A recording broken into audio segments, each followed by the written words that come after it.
नमस्कार, मैं रचना शर्मा चढ़ती कला टाइम टीवी देख रहे सभी दर्शकों का स्वागत करती हूं। आप देख रहे हैं हरियाणा न्यूज। समाचारों की शुरुआत से पहले एक नजर आज की मुख्य सुर्खियों पर।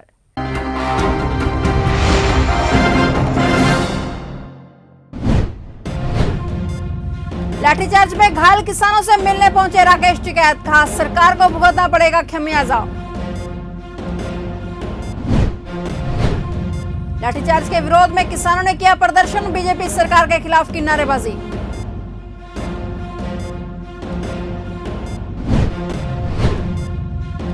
इंद्री में भी किसानों ने जाम लगाकर किया प्रदर्शन, किसानों पर लाठीचार्ज के विरोध में जमा हुए किसान।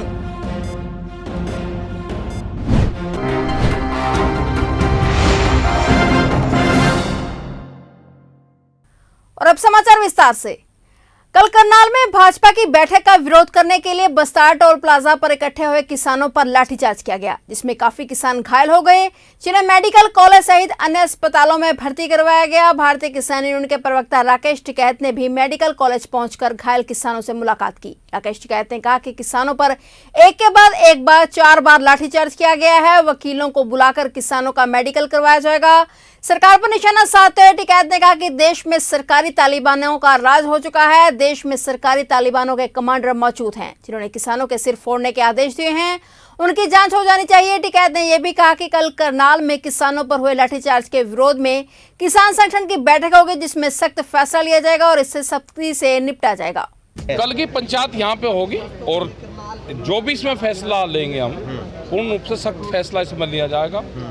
ये इस तरह का जो बार बार हो रहा है इससे निपटा जाएगा। जो कल सब कुछ हुआ उससे क्या किसान आंदोलन को नई मजबूती मिलेगी? बिल्कुल मजबूती मिलेगी। ये जितने लाठीचार्ज चलाएंगे, जितना किसान का खून बहेगा, उतना ही किसान मजबूत होगा।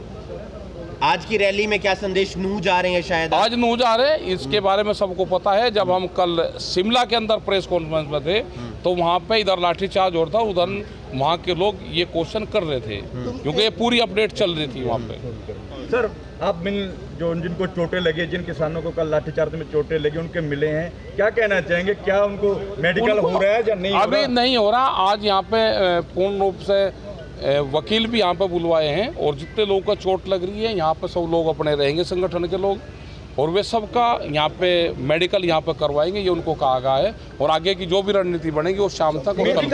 करनाल में हुए किसानों पर लाठीचार्ज के विरोध में यमुनानगर के निजी पैलेस के बाहर भारतीय किसान यूनियन के सदस्यों ने बीजेपी सरकार के खिलाफ प्रदर्शन कर मुख्यमंत्री मनोहर लाल खट्टर का पुतला जलाया। वहीं पर जब किसानों को पता चला कि एक निजी पैलेस में सोनाली फोगाट आने की खबर है, तो सभी किसान इकट्ठे होकर निजी पैलेस के बाहर पहुंच गए, जहां पर एक कार्यक्रम होना था। वहां पर कुछ लोग इकट्ठे हुए थे, जिसके चलते पुलिस ने पहले उन लोगों को पैलेस से बाहर निकाला और पैलेस को खाली करवाकर उस पर ताला लगवा दिया। इसके बाद किसानों ने पैलेस के बाहर मुख्यमंत्री मनोहर लाल खट्टर का पुतला फूंककर रोष प्रदर्शन किया। लाठियां हमारी टांगे तोड़ी गई। कल पूरे हरियाणा को जाम कर दिया था। तो हमने अनाउंस किया था कि बीजेपी के 2 प्रोग्राम है यमुनानगर के अंदर। तेजली खेल स्टेडियम में खेल महोत्सव मना रहे हैं, उसका शुभारंभ जो है शिक्षा मंत्री कंवरपाल करेंगे। हमने ऐलान किया था शिक्षा मंत्री को स्टेडियम में नहीं घुसने दिया जाएगा, वहां से प्रोग्राम रद्द किया बीजेपी ने। हमने ऐलान किया था माया पैलेस के अंदर जो बीजेपी का प्रोग्राम है, जहां पर सोनाली फोगाट जो लगातार किसानों के विरुद्ध बोलती है, रतनलाल कटारिया, मेयर मदन चौहान और मंत्री शिक्षा मंत्री कंवरपाल गुर्जर एक मीटिंग लेने के लिए आएंगे। हमने खुला ऐलान कर दिया था किसी भी नेता को पैलेस के अंदर घुसने नहीं देंगे। अगर कोई घुस गया तो उसके कपड़े फाड़े जाएंगे, जैसे हमारे किसानों के सर फोड़े हैं उनके सर फोड़े जाएंगे। अनाउंस किया था, हमारे को मैसेज दिया यहाँ के प्रशासनिक अधिकारियों ने कि माया पैलेस का जो प्रोग्राम है वो कैंसिल है। लेकिन जब हम यहाँ पर आए, हम पैलेस पर पहुंचे, हमने देखा बहुत से बीजेपी के कार्यकर्ता पैलेस के अंदर थे। हमारे साथ धोखा किया गया। हमने गेट पर बैठ के गेट को बंद कर दिया कि किसी भी बीजेपी के कार्यकर्ता को बाहर नहीं निकलने देंगे। गेट हमने बंद कर दिया गया। तब वो जो गद्दार थे, जो कौम के गद्दार थे, जो देश के गद्दार थे, वो दीवारें कूद के भागे हैं बीजेपी के वर्कर यहाँ से। तो भागते हुए को हम नहीं रोकेंगे। दीवारें कूद के जो चोर जाता है वो जाने दे।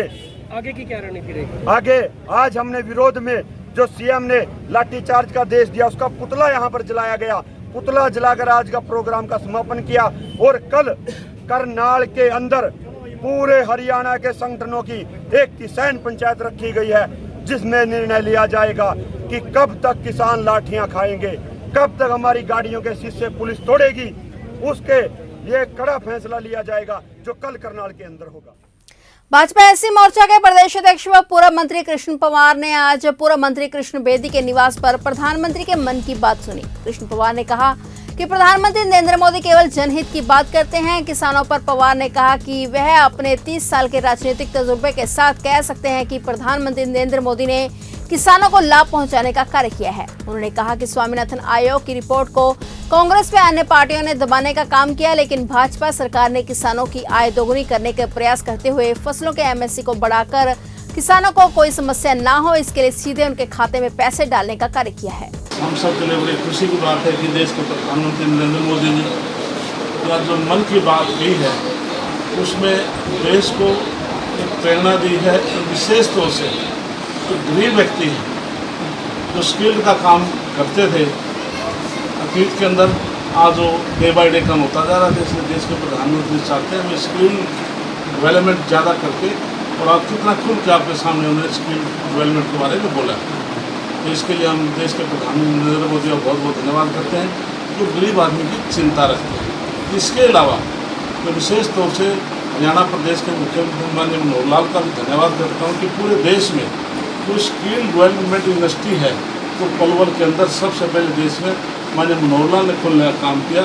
तो इसमें विशेष तौर से हरियाणा सरकार को माननीय मनोहर लाल को मैं मुबारकबाद देता हूँ। बस्ताड़ा में किसानों पर लाठीचार्ज के विरोध में इंद्री में करनाल यमुनानगर रोड पर किसानों ने जाम लगाकर सरकार के खिलाफ विरोध प्रदर्शन किया। इस दौरान सड़क पर दोनों तरफ लंबी लाइनें लगी और प्रदर्शन कर रहे किसानों ने आरोप लगाया कि सरकार जानबूझकर पुलिस से किसानों पर लाठियां बरसवा रही है। किसान कृषि कानूनों के विरोध में आंदोलन कर रहे हैं, लेकिन सरकार तानाशाही तरीके से किसानों को भगाना चाह रही है।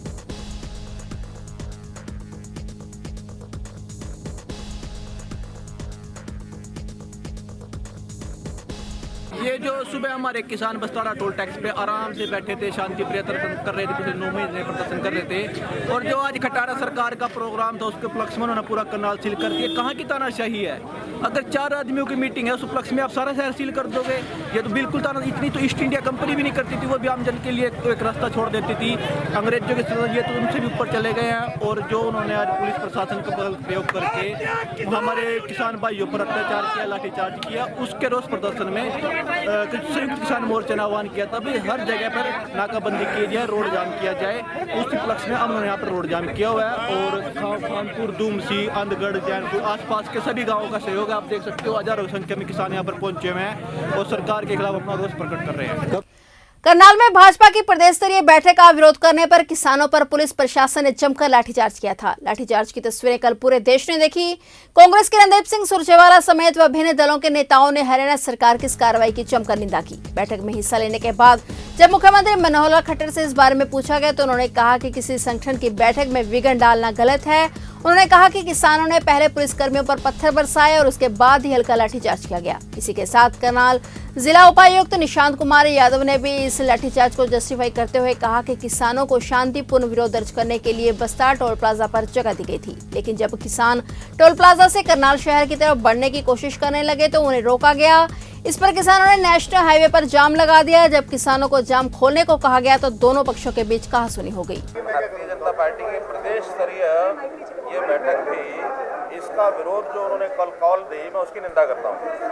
किसी भी कारण से किसी भी संगठन के कार्यक्रम में व्यवधान डालना ये अपने आप लोकतंत्र विरोधी कदम है। दूसरा, अगर वो उन्होंने कोई प्रदर्शन करना था शांतिपूर्वक करते, कहीं कोई आपत्ति नहीं थी पहले उनकी, और एक समय में हमारी उनकी अंडरस्टैंडिंग बनी थी कि शांतिपूर्वक प्रदर्शन करेंगे। लेकिन वो शांतिपूर्वक प्रदर्शन में अगर वो पुलिस के ऊपर पत्थर मारते हैं, हाईवे को जाम करते हैं, तो लॉ एंड ऑर्डर को मेंटेन करने के लिए पुलिस को भी कुछ काम करना होगा। अब उसमें एक बातचीत करके बताएंगे कि किसकी जाति है। पुलिस की जाति है तो दंडित किया जाएगा, किसानों की जाति है तो उनके खिलाफ कार्रवाई की जाएगी।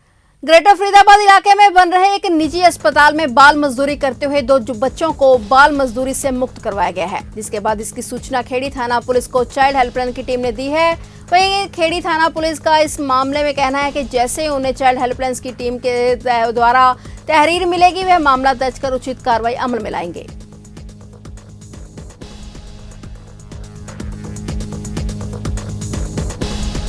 देखिए, फरीदाबाद जो चाइल्ड हेल्पलाइन है उनके द्वारा 2 बच्चों को रेस्क्यू करके लाया गया है।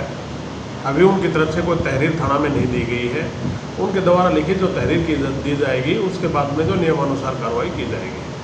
क्या कार्रवाई बनती है यदि दोषी पाए जाते हैं, यदि बच्चे नाबालिग होते हैं तो क्या कार्रवाई बनती है? देखिए, जो जेजे एक्ट है, जेजे एक्ट की उचित धाराओं के तहत जिसके यहाँ पर वो काम कर रहे थे या जो उनसे जो काम करवाया था उनके खिलाफ जो है मामला दर्ज किया जाएगा।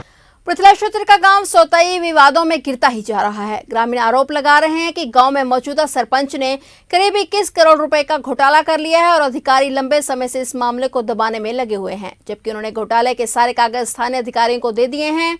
अब देखना यह है कि इस मामले में क्या जांच होती है।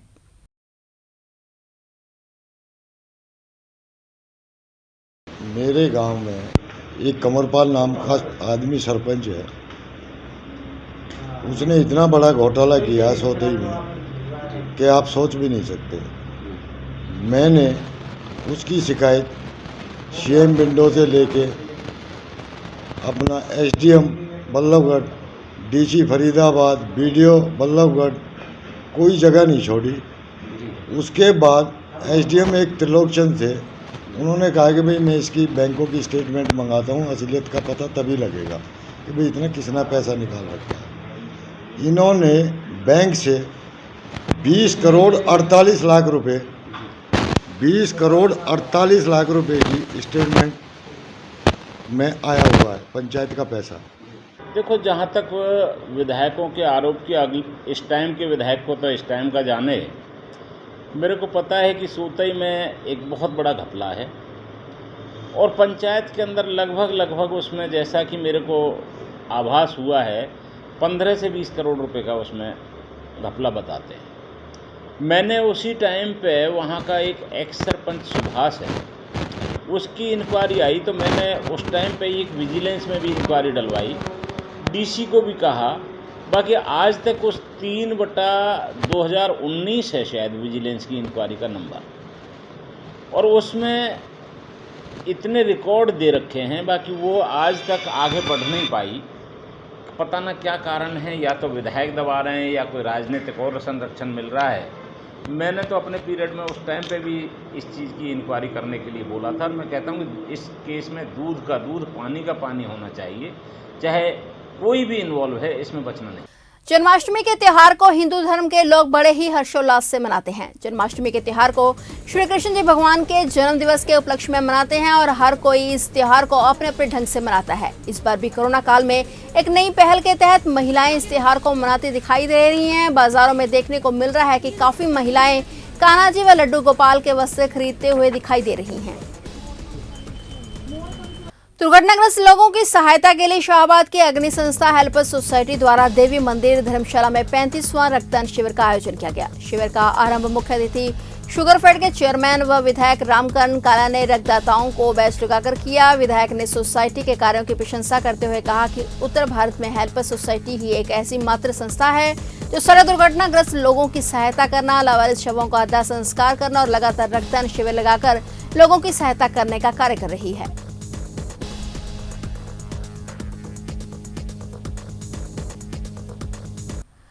मुस्तफाबाद में जीवनदीप संस्थान, यमुनानगर नाच मंडी एसोसिएशन, सरस्वती नगर द्वारा रक्तदान स्वास्थ्य टीकाकरण शिविर लगाया गया, जिसमें कुछ विशेष व्यक्ति ने बताया कि जीवनदीप संस्थान पिछले कई वर्षों से गरीब लोगों की सहायता और हर क्षेत्र में इस प्रकार कार्य करती रहती है और इस संस्था के द्वारा जो भी कार्य सुविधा दी जाती है वह बिल्कुल निःशुल्क होती है। विकलांगों के लिए इनकी संस्था के द्वारा और जरूरत पड़ने पर निःशुल्क ऑपरेशन, आंखों की जाँच और रक्त शिविर भी आयोजित किया जाता है और जरूरतमंदों की सहायता की जाती है। फिलहाल न्यूज़ में इतना ही। तब तक के लिए देखते रहिए चढ़ती कला टाइम टीवी और मुझे दीजिए इजाजत। धन्यवाद।